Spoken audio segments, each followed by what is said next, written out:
call what month are we in? September Finance Committee to order. If everybody please have a seat. Welcome to everybody here. As normal, we will do the consent items first.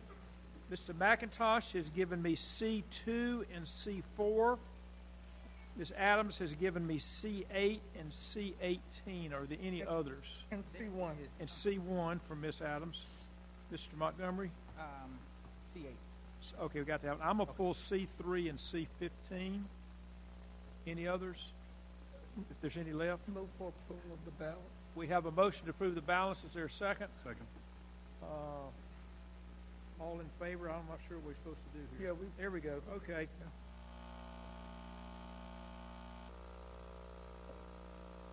Okay, thank you very much. That is approved. We will go in numerical order. So I will start with C1, if the secretary would read that one. Item C1, information on the new city website and mobile application. Ms. Adams, this is yours. Yes. I read the information about this item, about the city website and the mobile application. I'm glad we're finally moving in that direction, and Councilmember McIntosh's next item too. They're kind of connected in a way. But just give us a highlight, small, of what this system is going to do for us, as well as the input that we're bringing to the table to help make it very customer friendly. Okay. First of all, we want to make it user-friendly, the website, so that you don't have to do 5 or 6 or 8 clicks to get to your content. So we're taking a two-pronged approach. One is 2 or 3 clicks at the most to get anywhere in the site. Second approach is a powerful search engine, so you can simply type in what you're looking for and go directly that way. Another feature we're pushing for is that it needs to support all types of devices. And I don't mean, if you hear about responsive device, we're looking for a solution that literally will work on all types of devices, not squeeze the content, but work. Third feature we're looking for is a mobile application, a true mobile app that will work with it in parallel. And obviously, you hit on a key thing. The fourth thing we're looking for is integration with our other systems, our CityLink call center and our electronic payments project we got going. So we call it Digital City Hall. And I've been saying for a year now, it's really just another door into City Hall to do business with the city, another communication channel. So we're looking for all those features, and we found we've had 7, 8 responses. We're down to 2, really 1 leading candidate, and we feel very good about them. We're working on a statement of work, and hopefully we'll come back in October with requests for approval. The one thing that was noted for me was the fact that we have CityLinks, and we've had it for quite a while. This is like a major kind of upgrade for CityLink to bring it into the future, so that when citizens call us or anybody and they tell us that they call CityLink, nobody called me back. How do I know the status of my concern or my issue?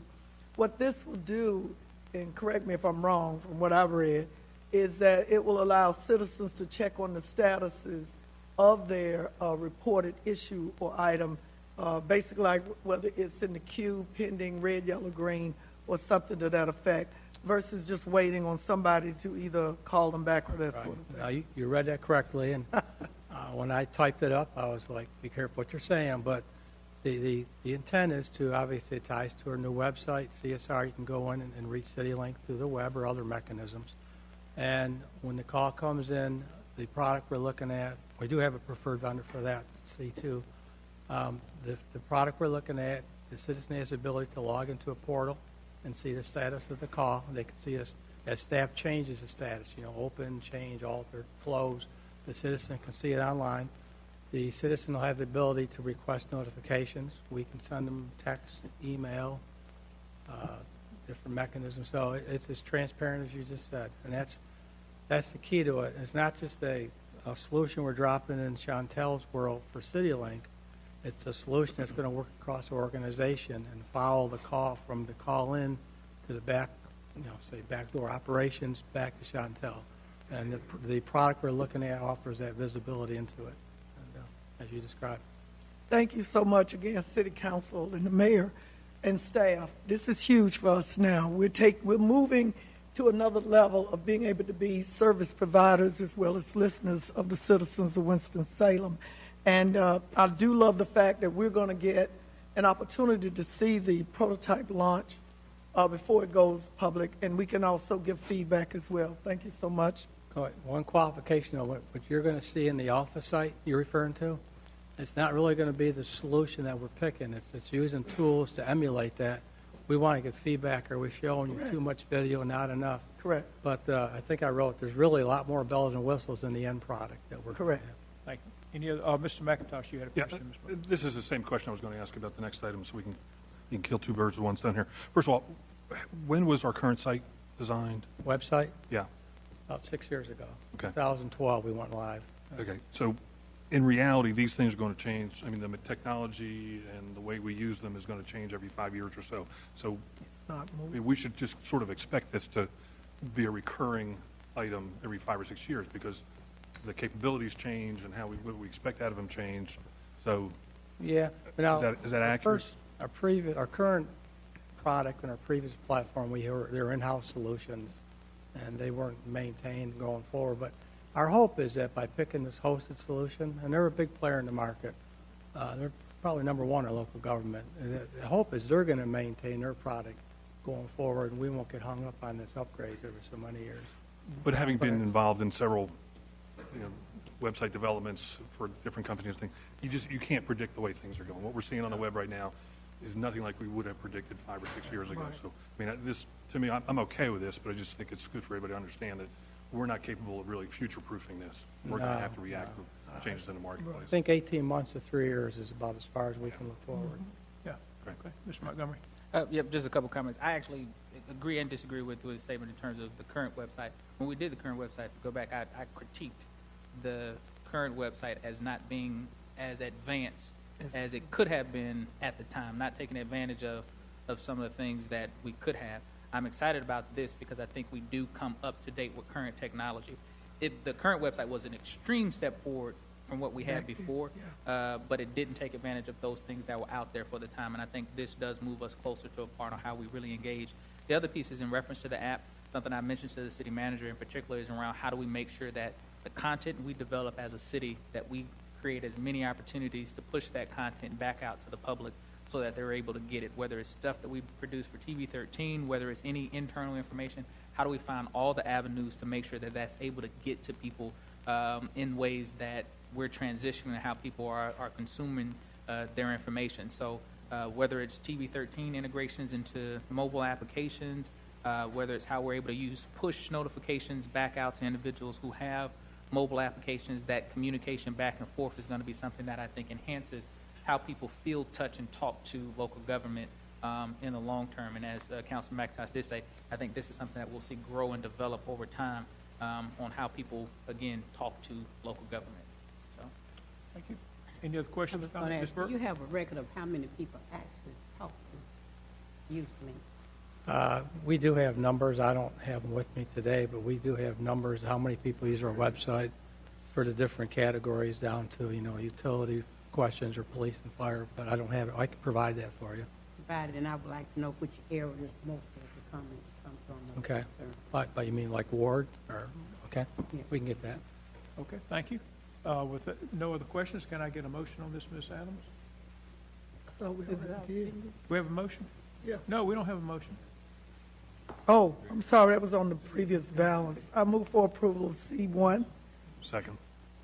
We have a motion and a second on, all in favor, please vote. This is C1. Thank you, that is approved. We will now go to C2. Item C2, information regarding the new CityLink call center solution. Mr. McIntosh? Yeah, my question was answered. I mean, it was the same as I had before, so unless anybody else Okay. has. This has to do with more the CityLink versus the website. Any questions, comments on this? If not, Mr. McIntosh, can I get a motion? Motion approved. Second. Somebody give me a second. We have a motion and a second on C2. Everybody please vote. That is approved. Thank you very much. The next one is Thank you. C3. Item C3, consideration of items pertaining to the fiscal year 2018 Burn Justice Assistance Grant. This one's mine. I guess I'll address this to the city manager. On page 1, it shows an allocation where, according to something, Yeah. we get 156 and the county gets 24. And on the second page, was an interlocal agreement of $91,000 each. Is this new split required, or are we going to have a discussion with the county on this? Chief, I'll let you comment, because last time we had a discussion with the county on this. Mr. Chair and members of Finance Committee, it is in fact a 50-50 split. So it is the actual, I believe it's $91,000 for each agency. Okay. And it again, and they alternate from year to year on who manages it. And this year is the Winston-Salem Police Department's year to manage the JAG. But the motion we have is going to split this 50-50. Yes, sir. Okay, thank you very much. Mr. Larson. I appreciate you raising this. I didn't understand what the 15724 number really represented on this document where it's talking page about, 1. Yeah, page 1. There's the first figure, the 157 for the city and the 24 for the county. What is that number? I understand the 182, 182,000 is the amount to be dispersed. But then we got into the city was to give 1.5 times or whatever, 1.1 times. And I will have to get back with you on that. I know. But You know what this okay. I can answer that. It's been around a long time. Yeah. That initial split is based on Part 1 violent crimes. And unfortunately, most of the Part 1 violent crimes are within the city limits. Under the requirements of the JAG grant, you still have to have the sheriff agree to the allocation.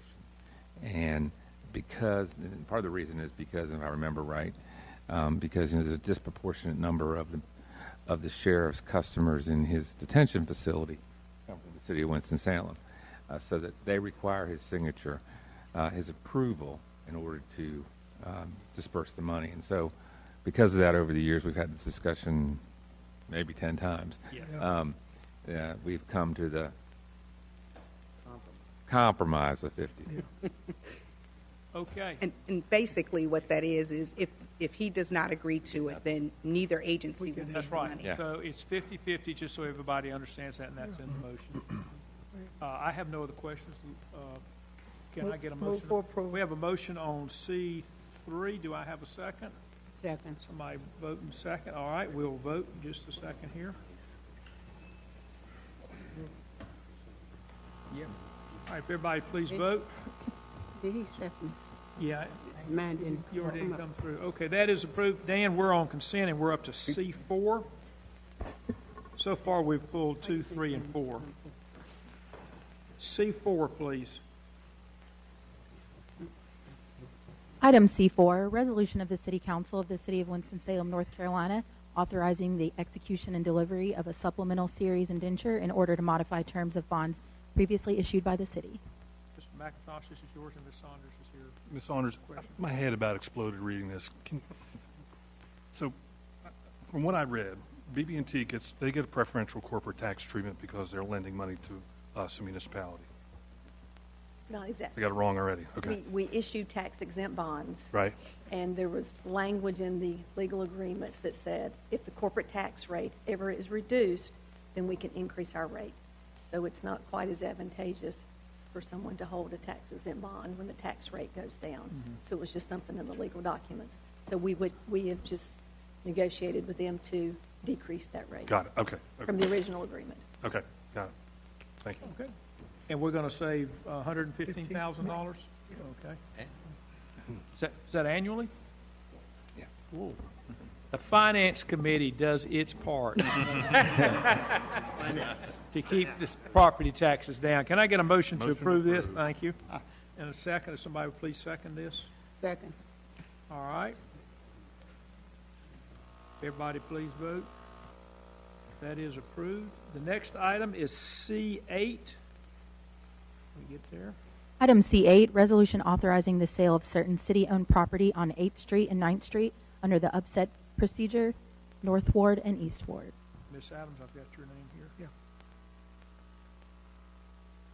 Kirk, why don't you give us an intro on this? Certainly, be glad to. Chair, council members, This involves a parking lot that the city owns at 8th Street between Oak and Trade Street. It has an appraised value of $265,475. There's another property that the city owns beside of the 9th Street water tank site. This property is composed of 2 tracts, totaling a value of $266,625. The city has been approached by Industry Hill Properties, who has offered to purchase these 3 parcels for their total appraised value of $532,100.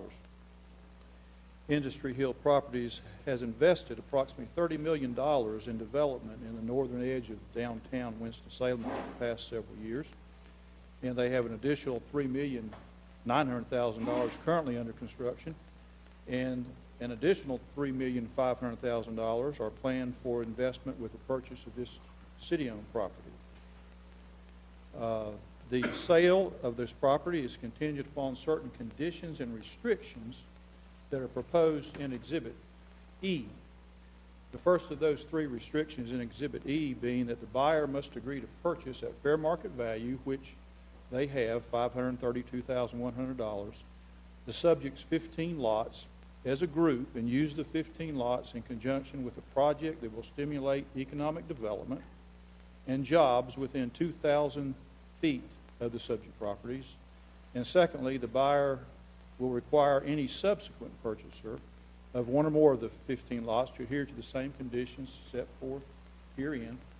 And thirdly, the buyer must, for economic development project referred to herein, invest a minimum of $3.5 million within the footprint of the project area and generate at least 3 jobs paying a minimum of $12 per hour for 6 months.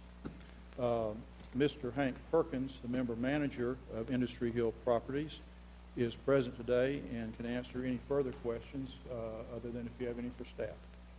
Thank you. Any questions or comments? I know Mr. Montgomery, you had a comment.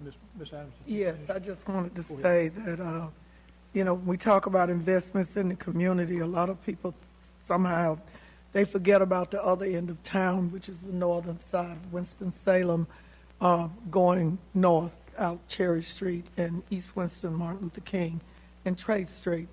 I kind of grew up in that area, and I remember when it was just the warehouses for produce sellers and things like that, farmers and tobacco farmers. With what we've got going on 8th Street to make that ready for the closure of 40, and the FAR plan of turning 8th Street to Martin Luther King and taking it down to Northwest Boulevard to connect the north side of town as well to the east and the southeast side of town. I think the public-private partnerships that we have going on here to bring economic development as well as affordable housing, working with nonprofit institutions in that neighborhood is great.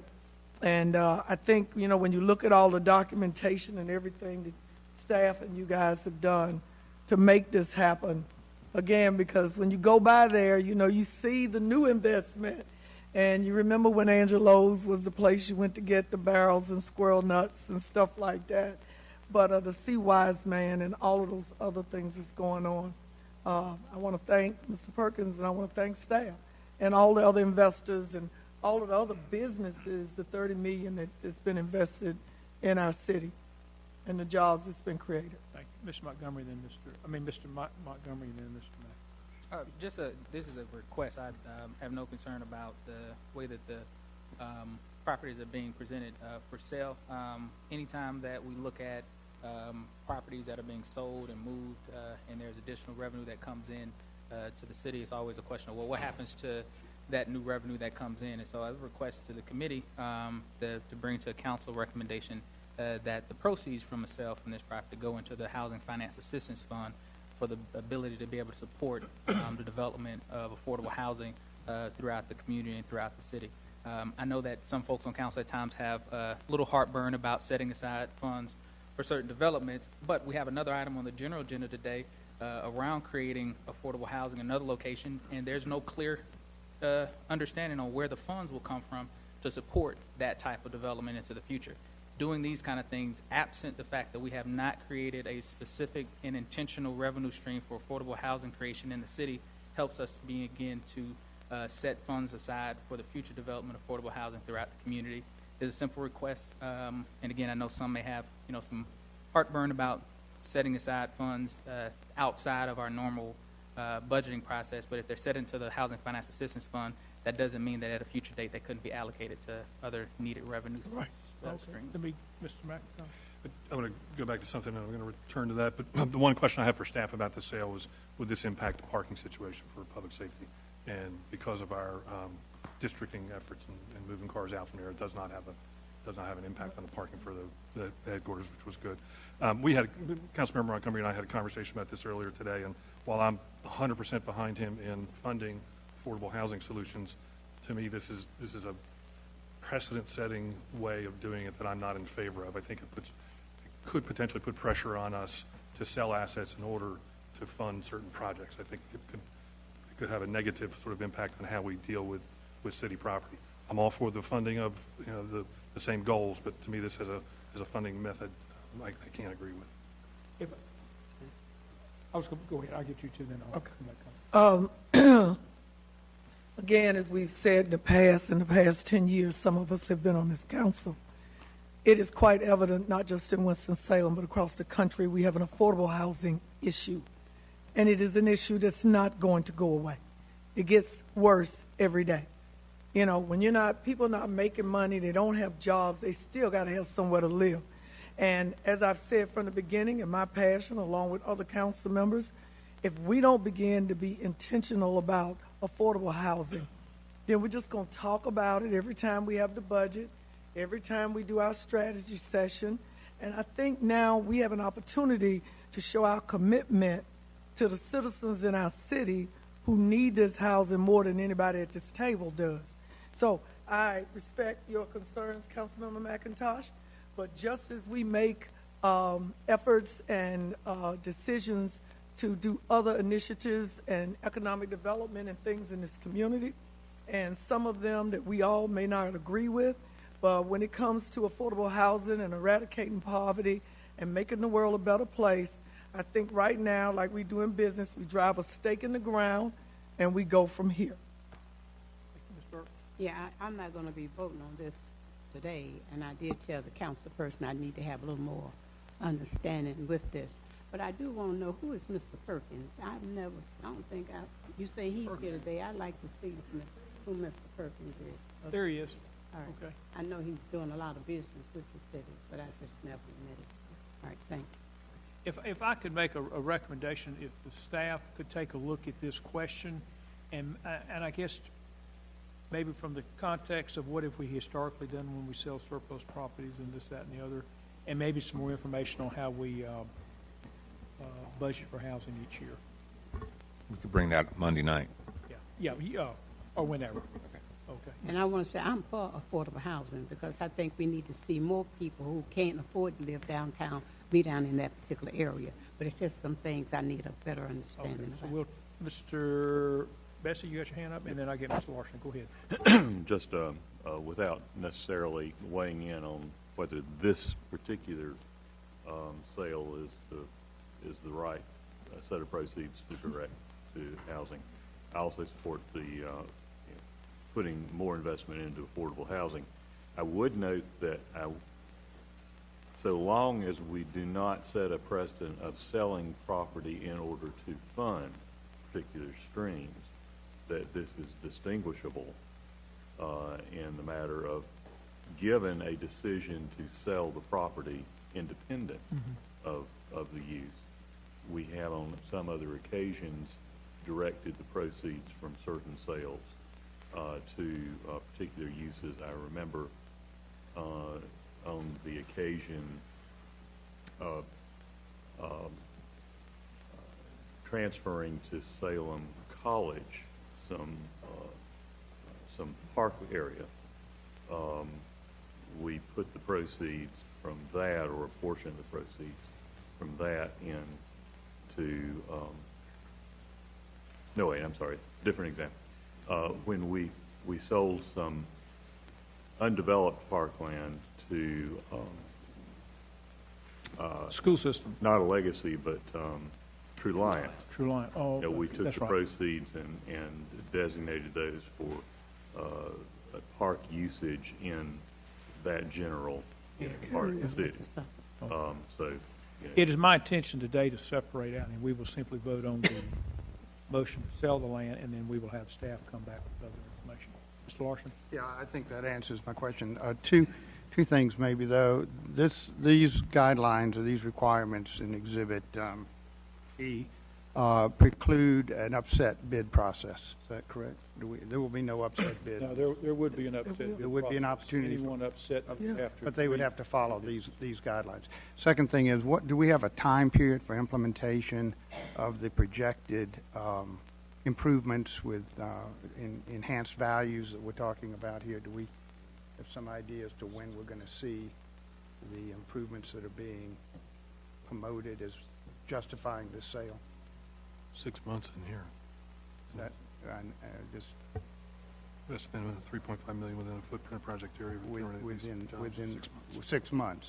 We'll see it, the construction completed within 6 months? No, I don't think so. A year? The, Do we have? good evening, Mr. Mayor, Yeah. Mayor Pro Tem, Chairman. I believe in the conditions under Section A, it says all within 4 years of the closing on the sale of the city lots. Okay. As far as economic development and jobs within 2,000 feet. And then Section C states what the economic development requirement is, which is $3.5 million and three jobs paying at least $12 per hour for 6 months. So it's within 4 years. So 4 years. 4 years. That sounds reasonable. Thank you. That's what I needed. And lastly, let me comment on the monetization of city assets and how that money then is reallocated, whether it be a sale of equipment or sale of land.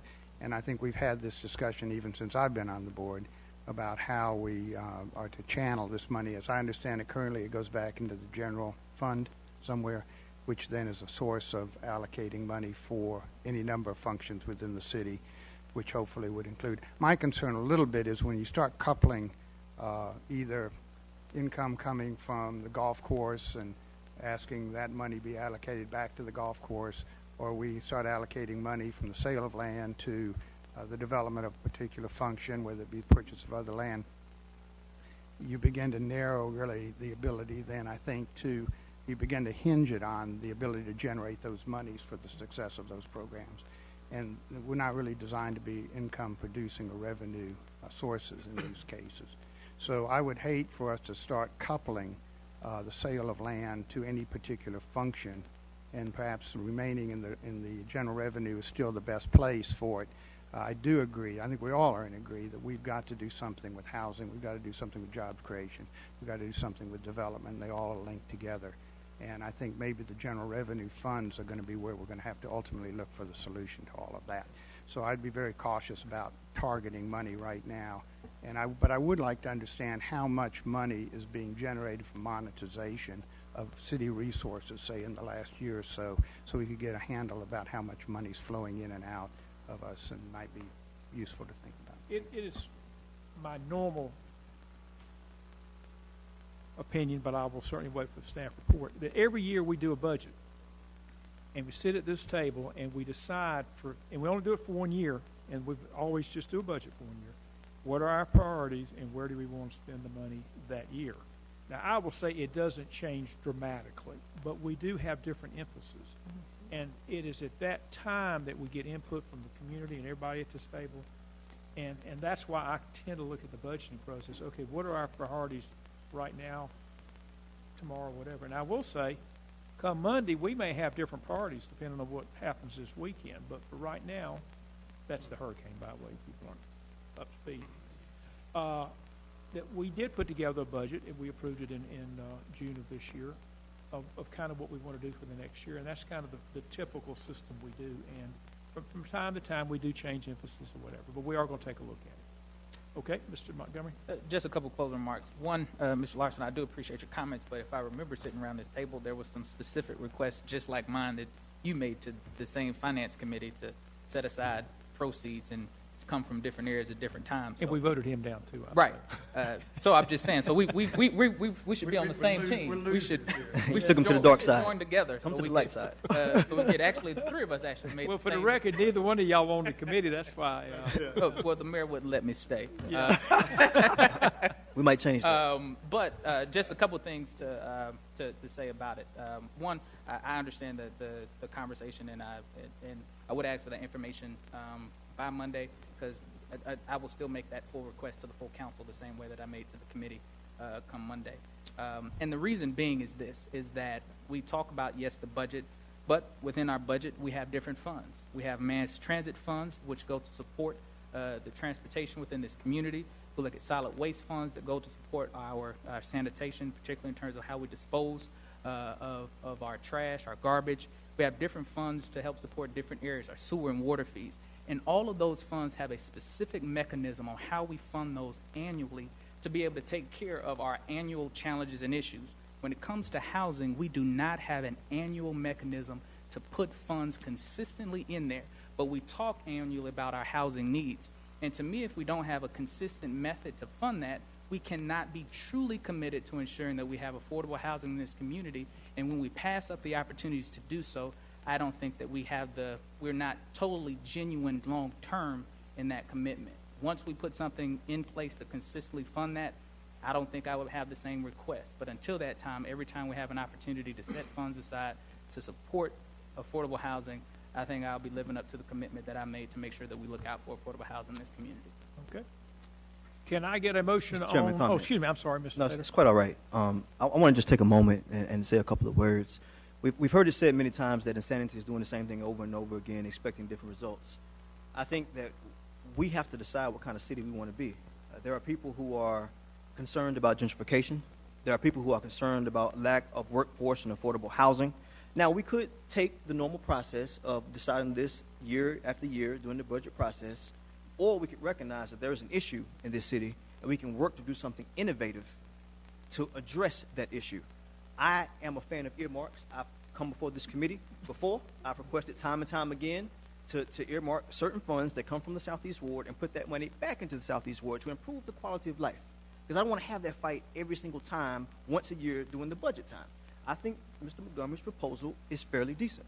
We know that there is an affordable housing crisis. We all agree at this table that there is a crisis, but yet someone has put forth a plan to address the crisis, and everybody's saying, I don't like the plan. Well, if you don't like the plan, please submit to me what that plan is that you like. We all agree that there's a crisis. If you're not presenting the plan and somebody's presenting the plan, then we need to, that needs to be considered. So I am not a part of this committee yet. But I will say that this is a legitimate plan. It's a legitimate concern. The money, the revenue is being generated from the same community that the affordable housing is suggested for.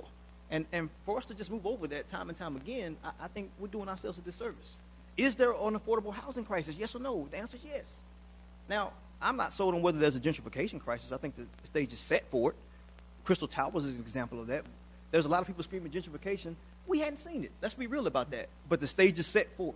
In the last 10 or 15 years, we hadn't seen it. Are we serious about this? And if we are, we need to continue to entertain proposals like this, or you submit to me a proposal that you're suggesting. And I'm looking at you because you're the chairman when I'm talking to everybody at this table. Now, there are people at this table who are born and reared in this city just like me. I'm born and reared in this city. They sent me down to City Hall to fight for their concerns, and I'm going to do that. How will we address the affordable housing crisis? How will we address the workforce housing crisis? This is a way to do it. Again, if you don't like his plans, please submit to me another one, but I just can't stand by and continue to watch this. Okay. We have a motion. I don't have a motion. Can I get a motion on C8? Is there a second? Second. We have a motion and a second. Point of order. Yes. You're intending to set aside both motions? So this... I want to go ahead and get the land sold. Okay, and then we got upset bids and all that could happen. I want to make sure I'm clear. Yeah. And Mr. You heard he's going to work on some information. Okay, we'll vote on this one. All right, that is it.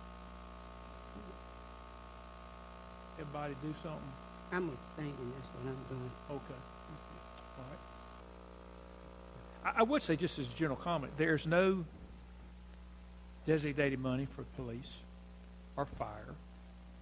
I don't think there's any for streets. There's a little bit for debt management, because when you sell bonds, you need something that says, we guarantee you we'll get some money. But I would say 95% of the budget is just what we want to do each year. And yes, I think you need to talk about it. But his isn't a solution either. He says we need a reoccurring income stream. What he's proposing is a one-time. And I think it's a legitimate point. He says we don't have a continuous stream, so let's put a little money in there, be sure we always have some. But 90+% of the budget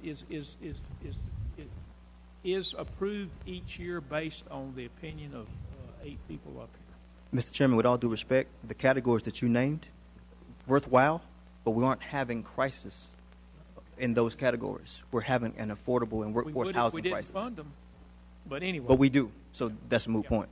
And I just wanted to add that before we came on this board, this council, you know, we might have had programs, but then we got RUCA, and then we got TURN. Right. And then we got some other things that we got SOAR. We created these initiatives because these were things that we deal with in our communities every day. So as we go forward, I think we need to realize that affordable housing is an issue that come budget time, we're going to have a reckoning with, like we did with commercial, revitalizing spaces and things in our communities to bring economic development. And I'm going to end it right there, Mr. Chair. I'm going to end it. Thank you. Okay. Next item is C15. If the Secretary read that, please. Item C15, resolution awarding purchase order for leaf loaders to Old Dominion Brush Company in the amount of $402,000. Mr. Taylor, I'm the guy that always has questions on leaf pickup. What are we buying here? Is this the little thing that goes on the back of the truck that sucks them up, or what are we buying? Good afternoon, Chairman Clark, Mayor Jones, members of the committee, and other council members. The devices that we're purchasing are the pull-behind leaf loaders. Yes, sir. Thank you. That's all I need. Just want to be sure. Any questions on the leaf? Move for approval. We have a motion to approve. Is there a second? Hopefully we have a second. We have a motion and a second. If everybody please vote, please. Those are the only calls you get, isn't it? Yeah. The only ones he gets. I can tell you. All right, we'll go to C18 is the last one. Yep. If Secretary read this, please. Item C18, resolution awarding contract with T-Square Golf LLC for managing services at Reynolds Park Golf, located in the Southeast Ward. Initial contract term 5 years, beginning November 1st, 2018. Mr. Royster, why don't you tell us about this a little bit so we all be up to speed? We have Mayor Pro Tem, Chair, members of the committee. T-Square Golf has been managing Reynolds Park Golf Course coming up on 10 years. Their original contract was for 5 years. They're on the second term of the second 5-year extension of that contract. The contract expires at the end of October. We went out for a competitive bid, had a on-site visit, received one proposal that came from T-Square. The contract, their previous contract, or their kind of current contract that they have with the city, they basically pay the city, return to the city 4% of the money that they make in terms of the profits that they make. They return that to the city. Over the past few years, that's been anywhere between $1,800 to around $2,000. Their proposal that we have negotiated with them now is going to be a very different type of contract. It will be a managed contract where they're actually asking for the city to pay them to manage the contract, Reynolds Park Golf Course. Okay. I guess Go ahead. my question, Mr. Royston, what's the difference besides the contract, the base management fee, $7,000 versus $8,000? Is there anything else different? Yes, ma'am. There were several stipulations as part that we negotiated. Their original proposal came in asking for $8,000 a month. We negotiated with them, came up with $7,000 per month. But in return of that, they were ready to make an investment into immediate needs of equipment there at Reynolds Park. Those costs came in around $184,000. We negotiated with them to look to purchase some of the capital equipment that they would need to maintain the greens and their fairways. In return, we reduce that management fee. There are certain thresholds with their contract that if they were able to make a profit over a certain amount, they would return part of that management fee to us. There's an $800,000 mark, there's a $900,000 mark, and there's a $1 million mark. Some people who are listening might would like to know how many golf courses do we have, and how many is managed by, and how many we are managing? The city of Winston-Salem has 2 golf courses. Those are Winston Lake Golf Course and Reynolds Park Golf Course. We've made several improvements at both of those golf courses over the years, and everything needs maintenance. There are equipment needs to maintain the greens and the fairways and to maintain them at a level that are acceptable to golfers. I thought that it was, if we're looking at providing or entering into a new contract with T-Square Golf over the next 5 years, if they decided to not renew for another 5 years, then that equipment becomes the city's equipment. Well, it is the city's equipment. We could take that equipment and use it at Winston Lake Golf Course, where we also have needs, and then going out for a competitive bid to see if we can get another company to come in and manage Reynolds Park Golf Course. But in looking at management agreements or looking at management relationships between municipalities and management companies throughout the state of North Carolina, and even on a national level, this is the trend. Golf just isn't what it used to be. It's not making the kind of money that it used to. Over the past couple of years, T-Square actually lost money. We have several capital needs that we need to make there at Winston Lake Golf Course and at Reynolds Park. It is our priority to look at beginning to address those needs and make sure that we have facilities that are acceptable for the citizens of Winston-Salem. And please just tell why we stopped managing Reynolds Park. We stopped managing Reynolds Park several years ago. It was actually, I believe it was American Golf that managed it for 10 years. There was another company before that. I can get the information to you as to the reasons why we stopped managing the golf course. It was prior to my arrival to the city. I can get that information provided. I know we weren't making money. Right. But that was many years ago then, 20-some years ago. Yes. At least. Yeah. Okay. All right. I'm sorry, go ahead. Please, you want to commit? I was just going to make a motion. All right. Mr. Taylor, go ahead. Mr. Rustin, in the proposal, you mentioned that the proposal has made efforts to comply with the city's MWBE program. Can you give me an example of some of those contracts or some of those deals that might be in place? I have a reason why I'm asking, but I want to see if you can give me that information. Can you repeat the question again? So you mentioned here in the proposal that the proposer has made efforts to comply with the city's Minority and Women Business Enterprise program. Yes. And I know there are several different ways that we do that on golf courses, but can you give me specific examples of the proposals that the proposer has sort of put together with MWBE? I know that they have, during the busiest times of the year when the golf course is the most active, they do hire several temporary employees that they bring on throughout the busiest part of the season. During that time, they do employ several minorities. In the past, have employed several minorities and have worked with the city to. They've engaged us, and we provided assistance to them, provided some names. But they have during the busiest time of the year, when the golf course is the most active, have hired temporary employees.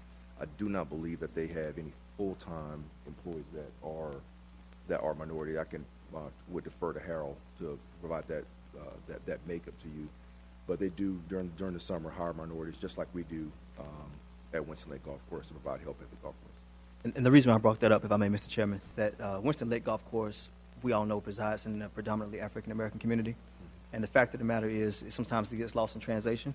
But Reynolds Park Golf Course is also in a predominantly African American community, and we just want to make sure that whether it's the majority, the minority population, women, that everybody has an opportunity to be at the table.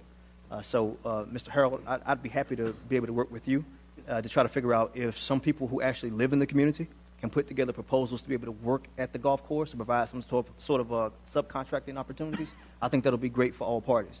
Sure. We do have one full-time minority, Mark Jones.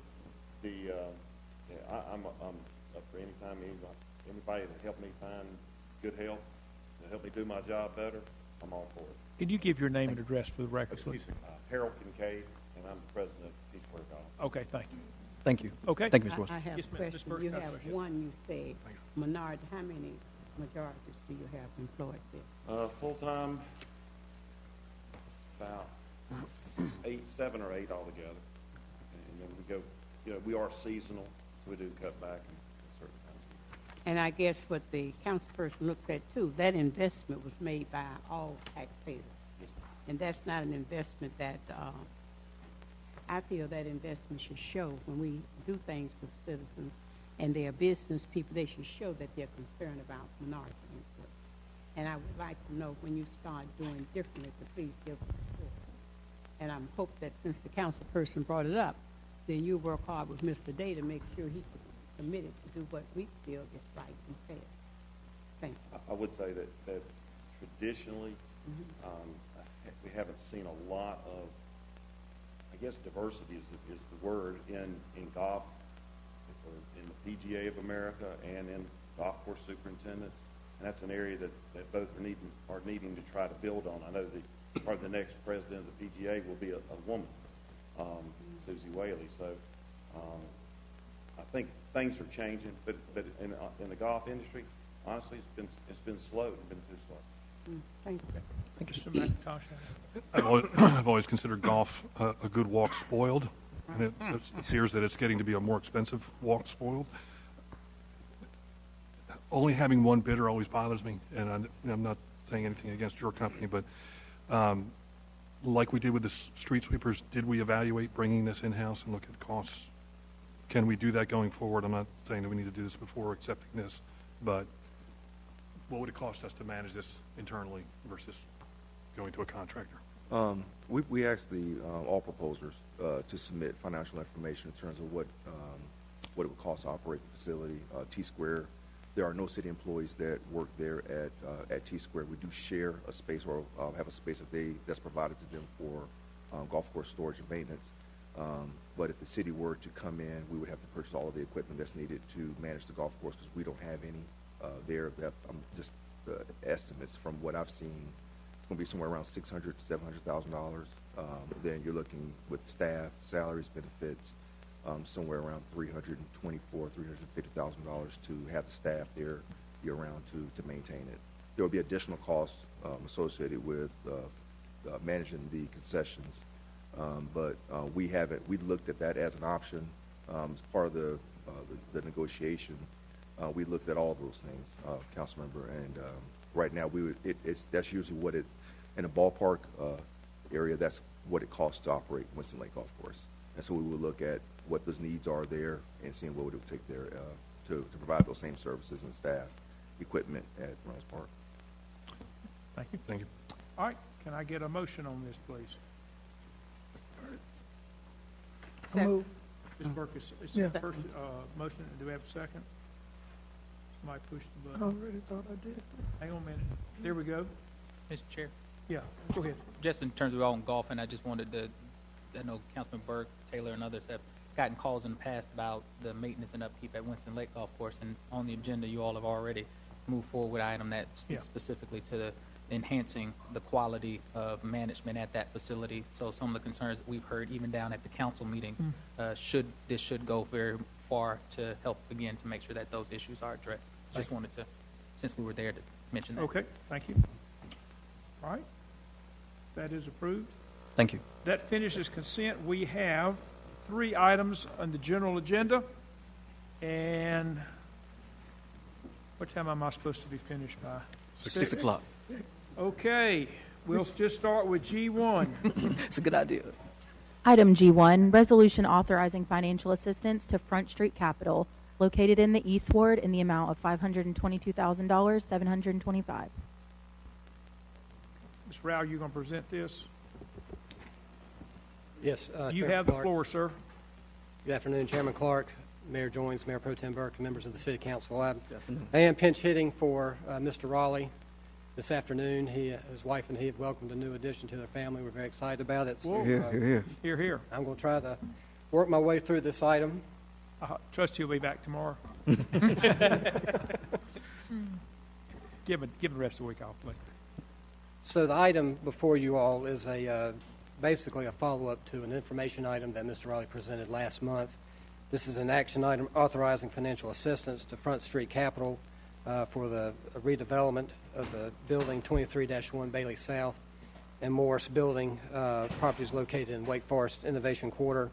Just to give you a brief little overview of the project, the development plans under consideration would involve the investment of $25 million in the redevelopment of those two properties, constructing approximately 100,000 square feet of office and retail space, about 65,000 square feet of new office and retail space to the existing 10,000 square foot structure of Bailey South, and then 20,000 square feet of additional retail space in the Morris Building, and then in addition to that, also the conversion of the existing trail trellists into walkways to support those buildings.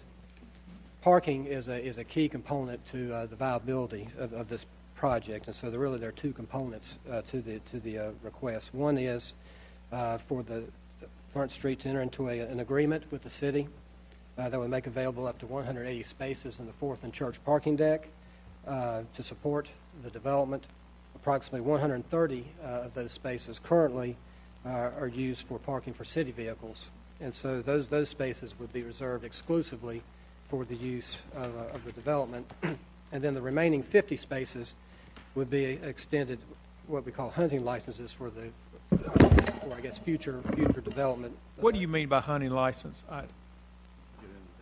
That just gets you in the deck? First come, first served. Okay, that's what I thought. Okay, thank you. So the city vehicles will continue to occupy the spaces in the 4th and Church deck until about November 2019, when the project would be completed. The second component of the request would be for the developer to enter into an agreement to construct a new 225-space surface lot for the relocation of the city vehicles that would be moved from the 4th and Church deck. This lot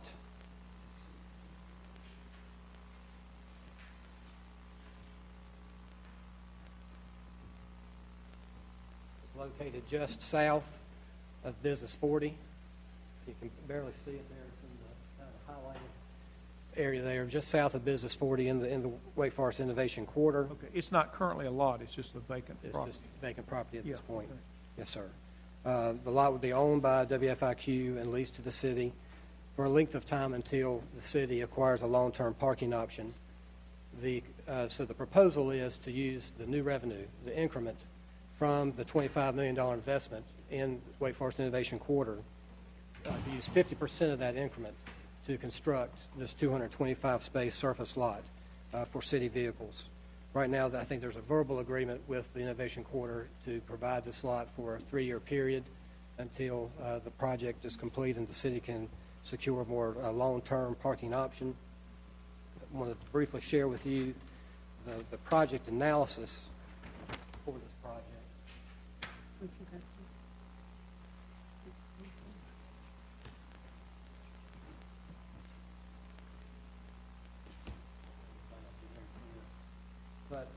So there are two income streams that the city would benefit from. One would be the 50% of the increment that we would retain. The other 50% would go towards the construction of the lot. And then there would be $97,000 that would be the income from leasing the spaces, the 180 spaces in the 4th and Church deck. Then the expenses involved in the project would be the expenses related to basically operating and maintaining the parking lot. You can see there's $7,000 what we call an annual lease, but it's essentially the city covering the property taxes that would be paid on the property, and then an estimated $10,000 in maintenance costs. So bottom line, the annual net benefit to the city in the first 3 years of this project would be almost $155,000 a year.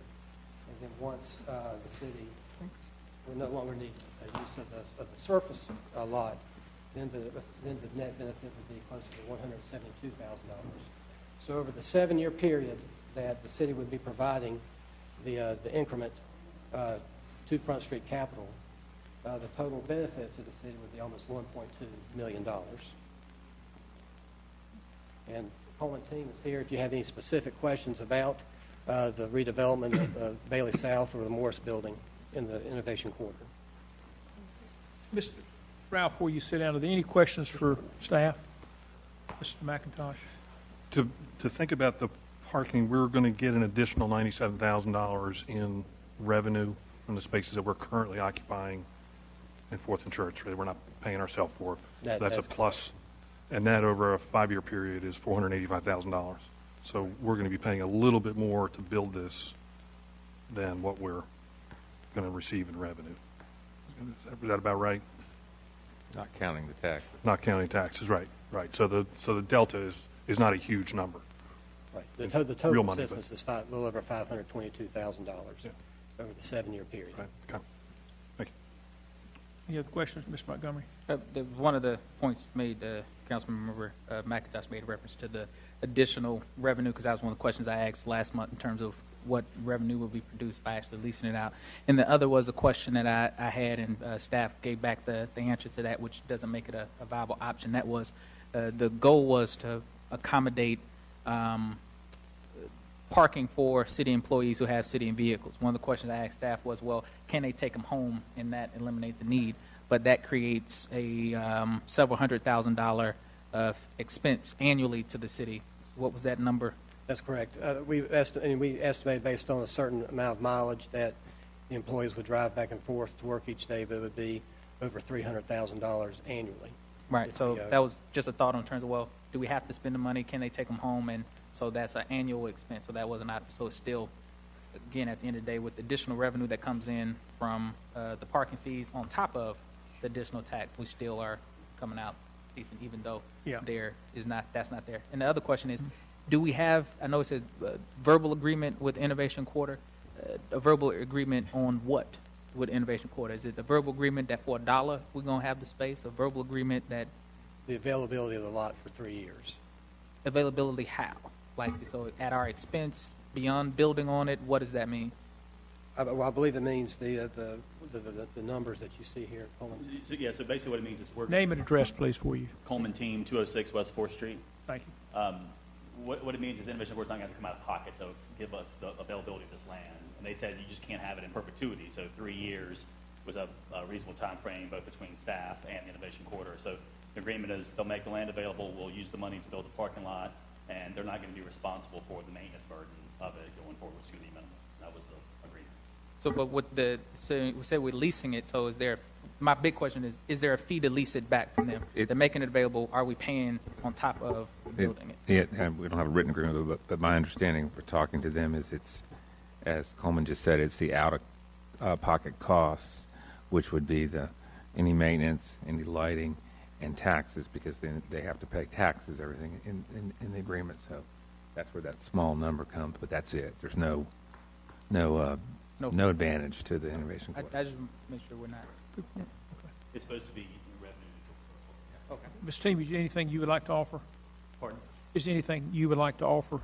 I'm here to answer any questions you have about the development, about any particular details, about timelines, or... Okay. I have go ahead, Ms. Larson. Let me just understand the math here a little bit. Notice that we don't show over the 7-year period any increases in property value or in the projected leasing of the vacant lots. We seem to be constant at a constant figure through the 7 years. Is that correct? Over 7 years, we don't anticipate a reappraisal of property within that period? Within the redeveloped property? Yes. Basically, we're pulling in, $75,000 a year in improved property revenues generated by the project, right?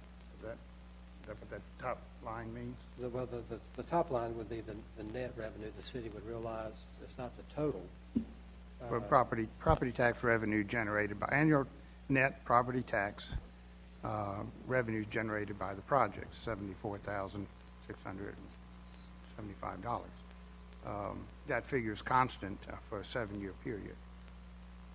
He's asking why it doesn't go up with inflation. Is that? I mean, we don't project a 3% increase or anything? Councilmember Larson, typically in our economic development analysis, we don't do that. We just go with the current value as well as the current tax rate. There are too many variables out there to project. It's conservative. We're being as conservative as possible on this.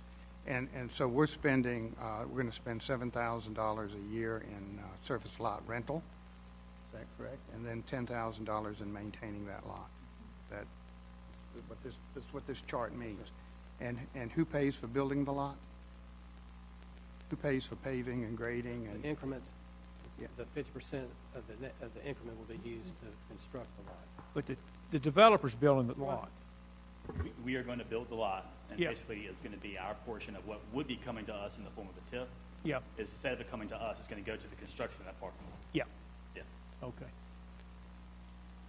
Okay, so we're giving you economic credit for building the parking lot. We're using 50% of the tax increment each year after it's paid under our normal agreements. So after the taxes are paid, we'll be not rebating any money, just using calculation based on what they paid to then pay the developer an increment. This is on land we don't own, and we don't own the parking lot. That's correct. And so after 3 years after we pack up and leave, what happens to our initial 50% investment? The value of the, as I understand it, the value of The the value that we parking lot will go to the innovation quarter. But I think long term they don't predict that they're going to keep it as a parking lot. I'm thinking about where our money is going. Our money is going into this parking lot that we're going to occupy for 3 years. Right. And then once we leave it, we don't bring any money out of it at that point. No, we don't own the parking lot. So. And the agreement is for 7 years, so we would be providing 50% increment for 7 years. And then after the 7 years, we would then benefit 100% from the property tax revenue from the development. We're not occupying the parking lot at that point. I would love for all the TIF resources to come to us rather than a parking lot. But the bottom line is if we don't get the parking the way it is in the deck and thus having to create this temporary parking, the project can't happen. So then the city loses a $25 million project. So it's one of those things we had to create a creative solution to determine how do we get some temporary parking created and get the city a net $1.15 million net gain over 7 years. Okay, Mr. Montgomery. Well, I had some of the similar concerns in terms of parking lot and that kind of stuff. We're going to invest in it, and then in a few years we won't utilize it. So, well, why are we spending this money up front? The fact of the matter is, and that's why I asked staff about can they take the cars home? Can you use the Lowry Street parking lot? Will that help? And the thing is that these are individuals who are coming to City Hall, and so the fact that they're coming in and out, so even if they're parked somewhere else, they still have to access City Hall, so they needed a place to park. And so this is really ensuring that staff who help make city government flow every day have a place to park so that they can continue to interact with city government. And I don't think any of us may necessarily like the thought that we build a parking lot that we don't get to keep long term, but outside of that, there doesn't seem to be, based upon what staff has reported, that other options that make sense financially for the city to figure it all out. And at the end of the day, it's an amazing project that's going to make an incredible amount of investment in this location. Coleman O's have made commitments in terms of the diversity of their project and how they have that commitment to the community overall. And so I look forward to that opportunity. If it means having to shift in this manner to do so, I think it's something that will bode well long term. But I don't like the idea of us having that lot and then turn it over. But it doesn't appear that if we want to make the development happen, that there's another way to do it, because taking it home costs too much money. Using another lot that we own, like Lowry Street, is too far away to utilize it, and we don't have any other city-owned property in close enough proximity to actually make it work. That's pretty much what I understand from staff. I got a few other folks. Mr. Mayor. Yeah, thank you. We're using 50% of the TIF. We've done projects where we've returned 60, 75% of the TIF back to the developer. In this particular case, the developer's not getting it. It's going to build this lot. So it's very atypical for the city to use these actual tax monies to build a capital investment. We're getting $97,000 a year net new annual revenues from leasing the space. So over that 7-year period, we're ahead $1.1 million. And then, as Ben said, once that goes away, that number just grows. So I don't think we should be concerned about the plus 93,000. That's what I said. The 90, I thought it was 97 too. 97 too. So I think it's a very solid deal. Mr. McIntosh. Can we we supply some of those scooters for city employees? That's another Buy a meeting. lot of scooters. A lot of scooters. They can come from Lowry Street. I mean, I understand why WFIQ does not want to tie up that land in perpetuity. Do we have an option to have an option to release at the end of 3 years? Should they not? I mean, it doesn't look like a prime spot, which is one of the reasons why I think they're allowing us to use that spot. So if they don't have a buyer for it at the end of 3 years, we should be negotiating with them to push that out. My understanding is we do. They just didn't want to commit any longer. There's no incentive for them to push us off of there if they don't have another person coming willing to spend money on it. I do have a citizen signed up to speak on this, and I'll get to that in a minute. I'll just offer a couple of comments. One, we don't want that lot long-term. It is a long ways from City Hall, and I think we're really going to inconvenience the employees. I certainly hope the council member don't have to park down there. But it is a long walk, and as soon as we can come up with something better, I think that's why we put it 3 years. Having said that, I would look at maybe seeing if we can't get a good deal on a fourth year, just in case something falls through. And the other comment is, I've never been in a downtown that had enough parking, and we're already there. And I trust staff to look diligently. I know there is a parking lot. Let me get my directions right. Where am I? I think it's this way that Wachovia, the Wells Fargo people actually have a tunnel underneath, and they can go there. There's a small deck behind the Stewart Building. We think the county's going to be doing something, et cetera. We just put, how many spaces are in that one that the apartments are going around at Bailey? 900 spaces there? 900. I'm assuming those are all taken? We've called every parking deck owner within a 3-block radius of where these city's employees park. Okay. But I would just charge the staff that let's continue to keep in the back of the mind, we need to come up with some more parking, and if a deck gets built, and I don't know if you can add 2 decks. I don't know if you could go out here and add stories on these current decks out here, and I don't even know if we own them or whatever, but we need to keep in the back of our minds that we need, if we're going to continue to develop downtown, we've got to come up with more parking. And I will tell you, there's a huge difference in cost between a surface lot and a parking deck, and I fully recognize that. So, any other comments? Miss Allen has asked to speak on this, and I was going to give her. Go ahead. Miss Allen, come on up. Quick comment, and it's in just in the sense of us looking at this allocation for the deck. Although I support it, this has nothing to do with this. In essence, what we have done here today, and what we will, I believe, action taken, is to set aside funds that are new tax dollars to create a parking lot to accommodate city needs in terms of parking, because it's a demand that we have, and we're set aside new tax dollars to ensure that we meet a demand. Same thing in terms of what we look at for affordable housing. We have a demand, and we need to make sure we allocate the funds. Okay. He's practicing, you know. He's practicing. Yeah. He's a short-termer anyway. Miss Allen, I'll give you 3 minutes. Please come up. You give your name and address for the record. Good evening. Joe Allen, P.O. Box 284, 27102. First of all, let me just start by saying that, you know, why don't the majority of you all just get up from your seat, allow Mr. Perkins, his partner, Mr. Gershmeyer, Wake Forest Innovation Quarters, just take your seat.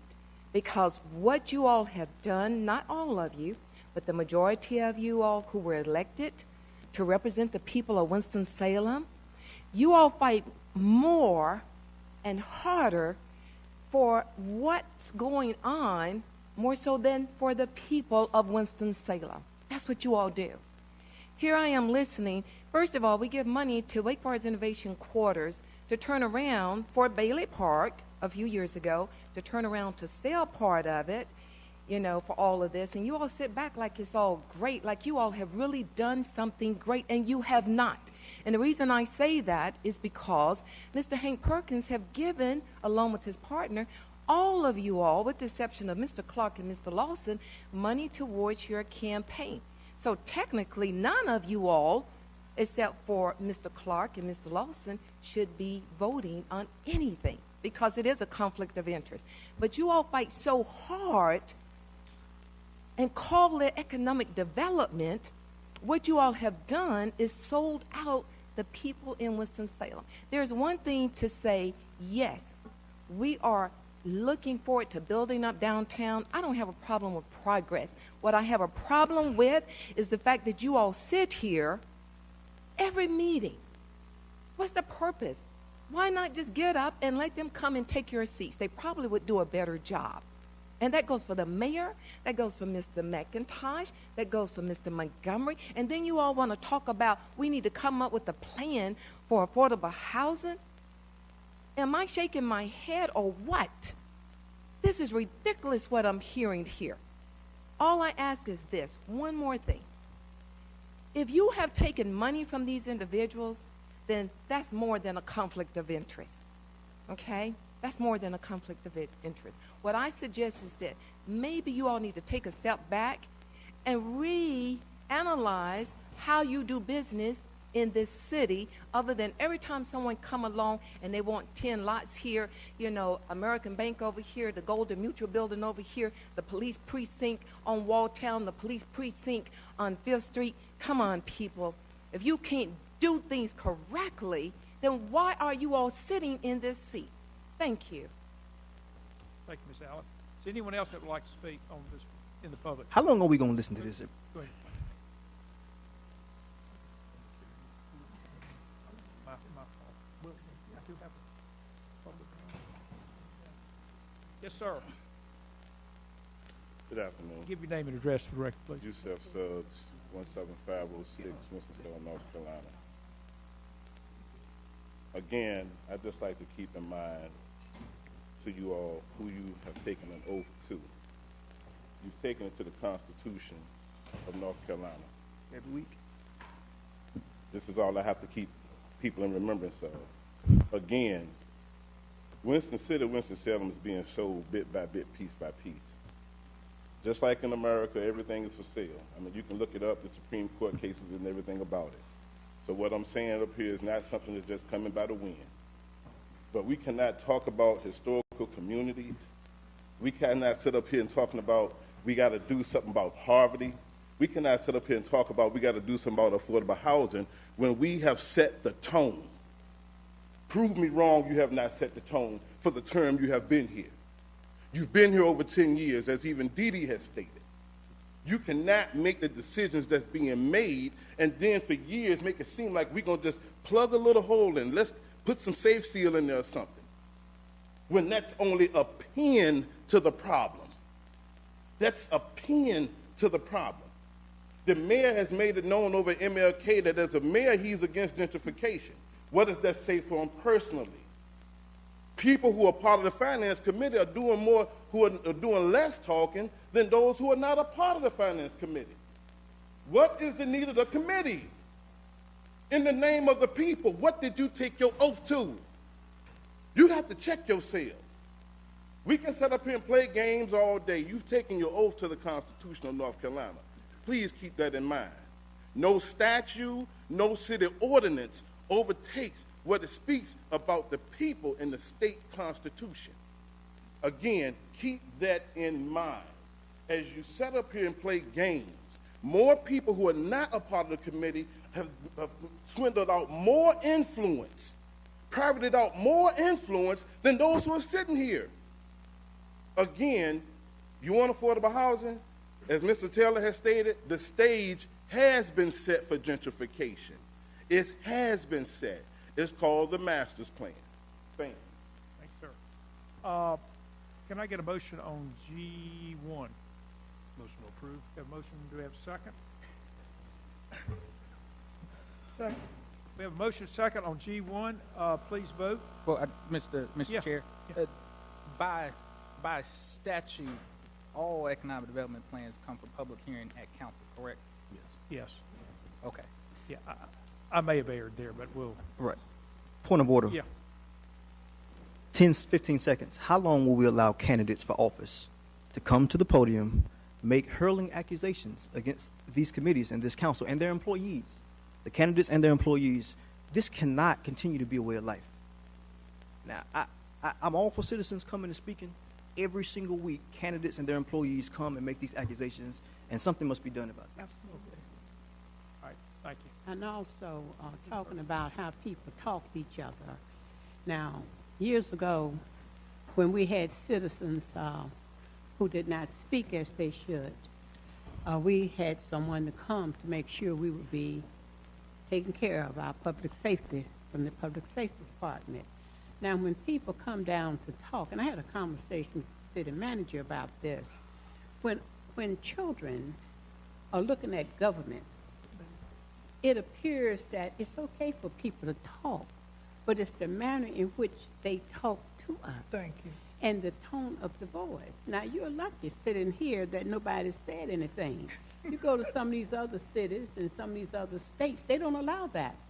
And if you go to Washington and you talk like that, they tell you what they think about you when you do talk like that. So I'm going to say we all are human.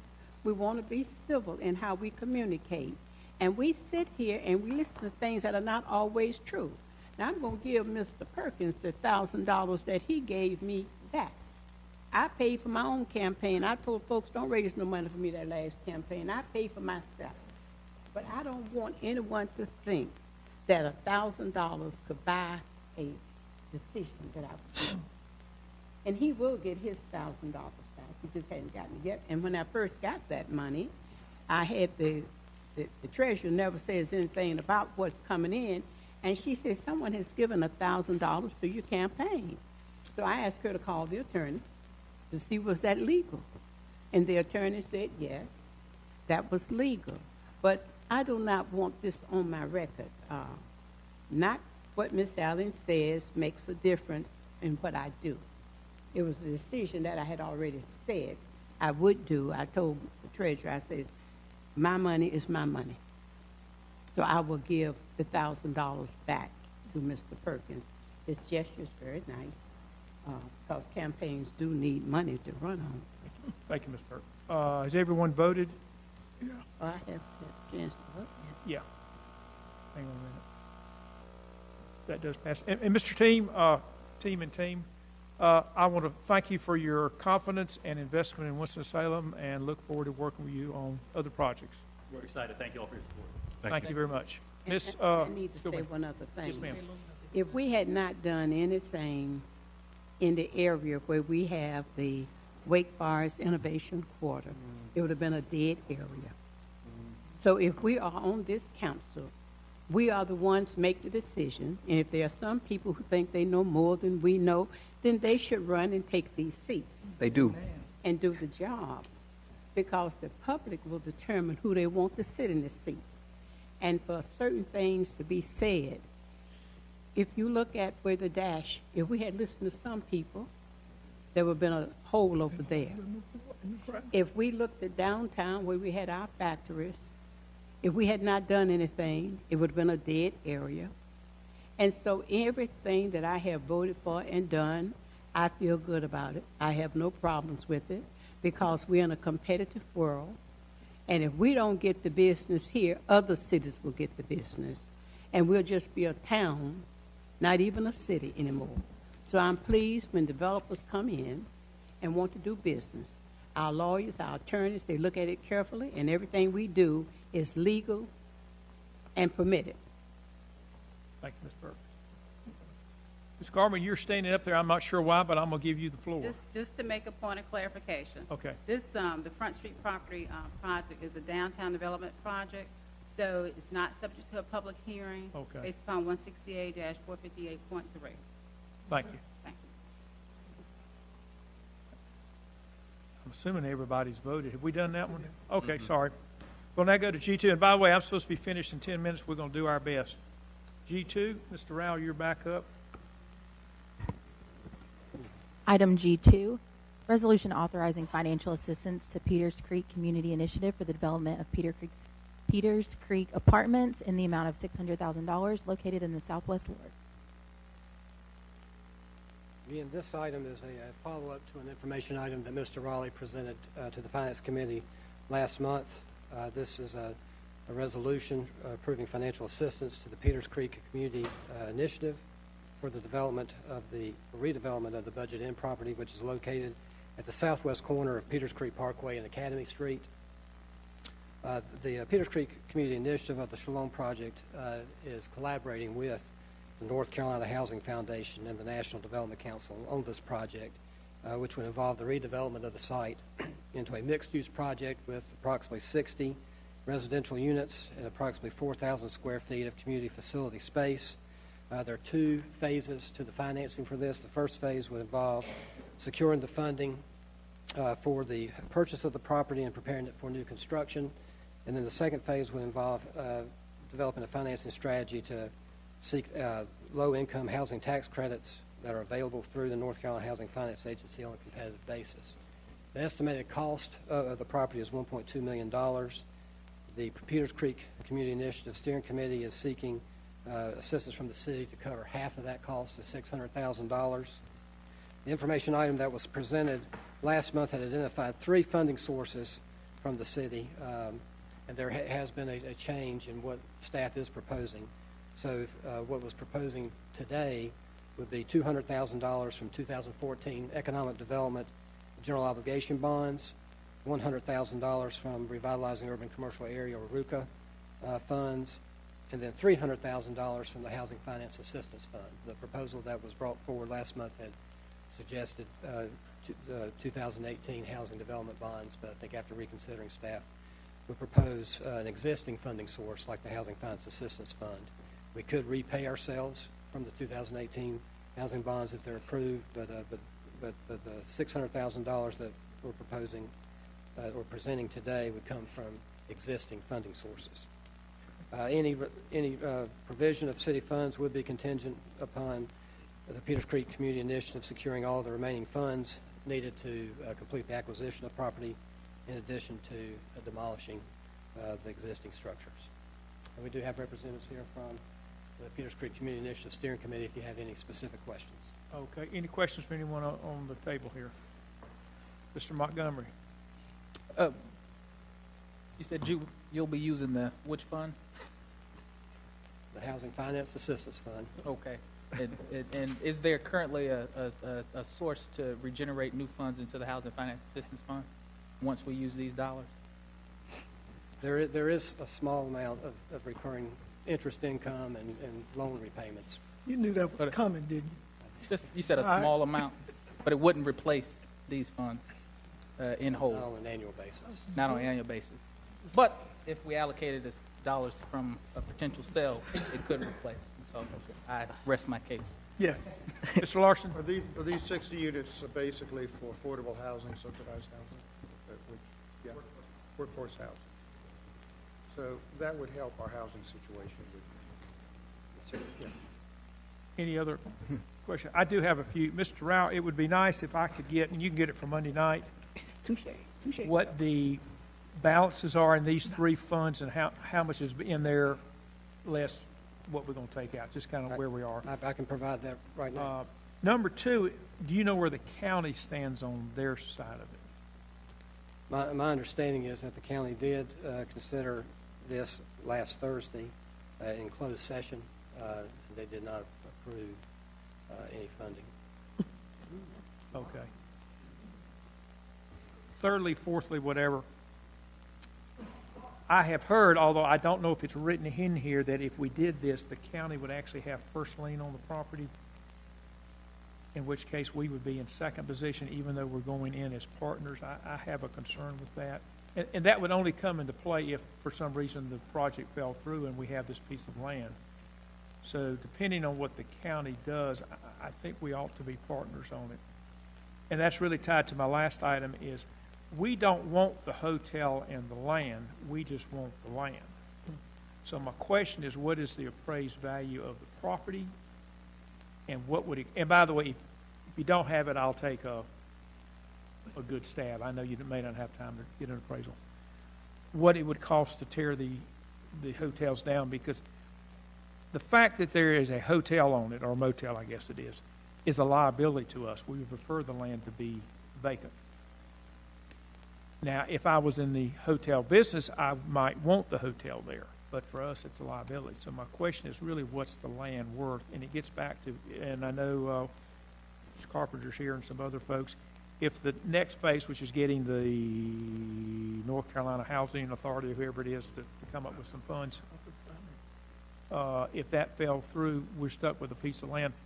My concern is I don't know if it's worth 1.2. If I got to tear the building down, is the land really worth that? If us and the county had to sell it, and if the county's in first position, I'm just concerned the city might be left losing all our investment in a worst case scenario. So I would just like that information. And Mr. Carpenter, or Reverend Carpenter, would you like to? So, If you give your name and address for it. Kelly Carpenter, 820 Miller Street. You are a Reverend, right? Am I addressing you correctly? Yeah. Thank you. I'm actually a substitute Kelly. Kelly Mitter is supposed to be speaking to you, but he decided to go to Portland, Oregon for fun. So That's fine. So we are asking for acquisition, help with the acquisition of the property. Our understanding from the county commissioners has really been that they really want you all to go first. Right. Isn't there? So, but we have gotten strong support from many of the commissioners that we think that this will go through. Their $400,000 on that. I'm going to ask Trey to answer the question about the estimated cost of the property. I think he's got that. Okay, thank you.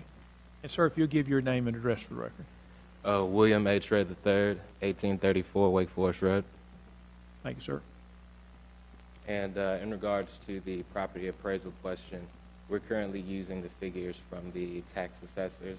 It's worth $702,000 for that, but we are in the process of acquiring a full appraisal of the property as a requirement for the low-income housing tax credit. Okay, thank you. So 702 is the tax value of the land. Of the land. Yeah. Yes. Okay, thank you.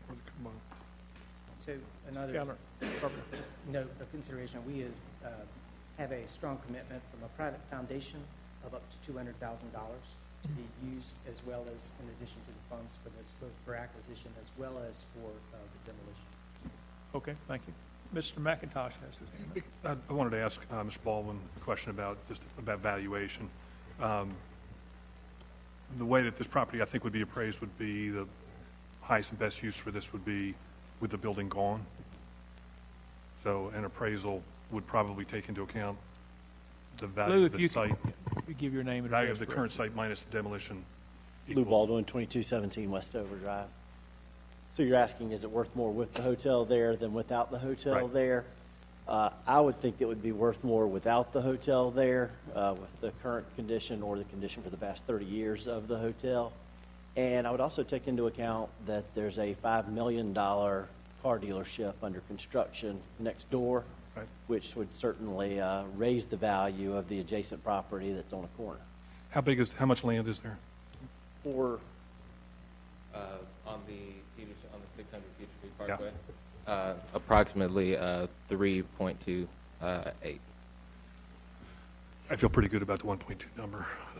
And so if the county, if we put in 600, county puts in 600, if the property's worth 1.2, county's in first position, they get their 600 back. We've still got 600,000 in the project. Second position. Thank you. Mr. Bessie? When was the current tax value set based on what year again? 2018, 2017, 2018. When was the revaluation done, effective? I do not have those figures with me right now. I can get those to you. Commercial and income generating is annual. Yeah. Any other questions, comments? Can I get a motion on this? Excuse me. I just want to make a comment as to what Councilman Montgomery stated earlier. And again, as we move forward, there's going to be more of this, whether he's here or not, in that if we're moving monies out of funds that we have already for the city, and I know we go through this all the time, how do we put the money back to be able to always have something in the pipeline for other folks that want to do affordable workforce, just like we do with the economic development piece of that we do with the bonds and with the budget. We always set aside money to ensure that we always have something in the pipeline. We're banking on the pipeline. I'm saying that just like he is, we got to start looking forward as to how we're going to, sustain affordable housing in the city. Again, the ones of us at this table, we're not the benefactors or the ones, the customers that need it, but it's our responsibility to think in that realm, just like when those folk came and asked us for the money for the parking lot. All I'm asking is the council to do, Mr. Chairman, is to keep this in mind, that when we use the monies to help others, we got to make sure that there's money for others in the city as well. Okay? Thank you. Motion to approve. We have a motion. Do we have a second? No. We have a motion. Mr. Bessie, let me go ahead and vote. Oh, I was just going to comment on the motion. Go ahead. I believe I've stated to the committee previously in discussions of this item, this is one of those genuine transformational projects. This has been a problem property for decades, and it is in an area where there is already not enough workforce affordable housing. There have been projects just in the past few years in the vicinity that have torn down not very high quality but still affordable housing, and it has not been replaced with affordable housing. It is highly likely that there will be more in the foreseeable future. This presents an opportunity to not only deal with a blighted property, frankly, and to create affordable housing in its place. And this is, just in case anyone listening is not aware, this is a not-for-profit initiative and collaboration that is bringing this forward, not a for-profit operation. This will create a workforce affordable housing in an area that is close by to shopping and jobs. And that is what we most need in the affordable housing market, and that we are beginning to see an increasing dearth of. So I commend the folks for bringing this forward. I commend staff for working to put together a viable plan in the face of some real obstacles, and I appreciate the committee's consideration. Thank you. Ms. Burke? Also, the Community Development Department should go over and look at some of the houses near there, coming down Academy, and looking at some of them streets in there, they're going down. So if you're going to put that kind of investment over there, you need to get with those absentee landlords to make sure that they improve the area. Okay. Thank you, everybody. Everybody please vote. That is approved. We have one last item, and I think we can do this real quick, Mr. Fowler. The Secretary, read this one, please. Item G3, ordinance amending the project budget ordinance for the City of Winston-Salem, North Carolina for the fiscal year 2018-2019 federal housing funds. Stoney, if you could give us an introduction on this, please. Yes. Good evening. Good evening. The item before you is a budget amendment. The amounts for the FY18 program income generated by the city's Community Development Block Grant, CDBG funds, and Home Investment Partnership exceeded the budgeted estimates. The amendment appropriates the additional program income for CDBG for public service and the home funds for single-family housing production. Thank you. Any questions or comment on these? Mr. Montgomery, this is replenishing some of the pots you've been worried about. I can't comment. Oh, we can't comment? No, because Oh, good. Now you know what to do. We're going to be done quick. Can I get a motion to approve this, please? Can I get a second? Second. So peaceful. he got you, didn't he? Thank you, everybody. That is the last item on the agenda. We will stand adjourned, and public safety will We'll convene in 5 minutes. In 5 minutes at 10 after. Thank you all for coming.